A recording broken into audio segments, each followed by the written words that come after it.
जो बुरे काम करेगा उसको बदला भी वैसा ही मिलेगा, और जो नेक काम करेगा, मर्द हो या औरत, जबकि वो साहिब ईमान भी हो, तो ऐसे लोग बहिश्त में दाखिल होंगे, वहां उनको बेहिसाब रिस्क मिलेगा। और ऐ कौम, मेरा क्या हाल है कि मैं तो तुमको नजात की तरफ बुलाता हूं और तुम मुझे दोजख की आग की तरफ बुलाते हो। तुम मुझे इसलिए बुलाते हो कि अल्लाह के साथ कुफ्र करूं और उस चीज को उसका शरीक मुकर्रर करूं जिसका मुझे कुछ भी इल्म नहीं, और मैं तुमको इज्जत और इख्तिदार वाले, बख्शने वाले माबूद की तरफ बुलाता हूं। सच तो यह है कि जिस चीज की तरफ तुम मुझे बुलाते हो उसको दुनिया और आखिरत में बुलाने का कोई फायदा नहीं, और हमको अल्लाह की तरफ लौटना है, और हद से निकल जाने वाले ही दोज़खी हैं। जो बात मैं तुमसे कहता हूं तुम उसे आगे चलकर याद करोगे, और मैं अपना मामला अल्लाह के सुपुर्द करता हूं। बेशक अल्लाह बंदों को देखने वाला है। गरज अल्लाह ने उसको उन लोगों की तदबीरों की बुराइयों से महफूज रखा, और फिरौन वालों को बुरे अजाब ने आ घेरा, यानी आतशे जहन्नम के सुबह शाम उसके सामने पेश किए जाते हैं। और जिस रोज क़यामत बर्पा होगी, हुक्म होगा कि फिरौन वालों को सख्त अजाब में दाखिल करो।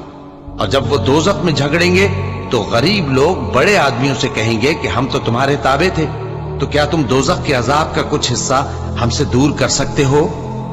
बड़े आदमी कहेंगे कि तुम भी और हम भी सब दोज़ख में हैं।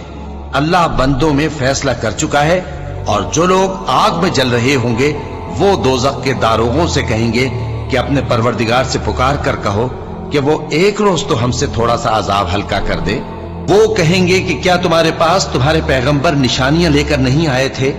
दोज़खी कहेंगे क्यों नहीं? तो वो कहेंगे कि तुम ही पुकार लो, और काफिरों की पुकार उस रोज बेकार होगी।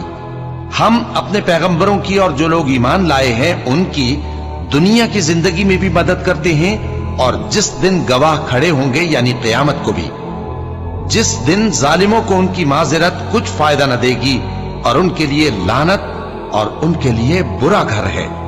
और हमने मूसा को हिदायत की किताब दी और बनी इसराइल को इस किताब का वारिस बनाया, जो अक्ल वालों के लिए हिदायत और नसीहत थी।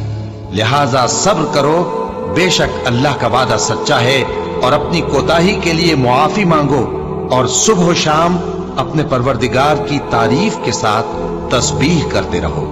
जो लोग बगैर किसी दलील के जो उनके पास आई हो अल्लाह की आयतों में झगड़ते हैं, उनके दिलों में और कुछ नहीं, ऐसी बड़ाई है जिसको वो पहुंचने वाले नहीं। तो अल्लाह की पनाह मांगो, बेशक वो सुनने वाला है, देखने वाला है। आसमानों और जमीन का पैदा करना लोगों के पैदा करने की निस्बत बड़ा काम है, लेकिन अक्सर लोग नहीं जानते। और अंधा और आंख वाला बराबर नहीं, और न ईमान लाने वाले नेकूकार और न बदकार बराबर हैं। हकीकत यह है कि तुम बहुत कम गौर करते हो। क़यामत तो आने वाली है, उसके आने में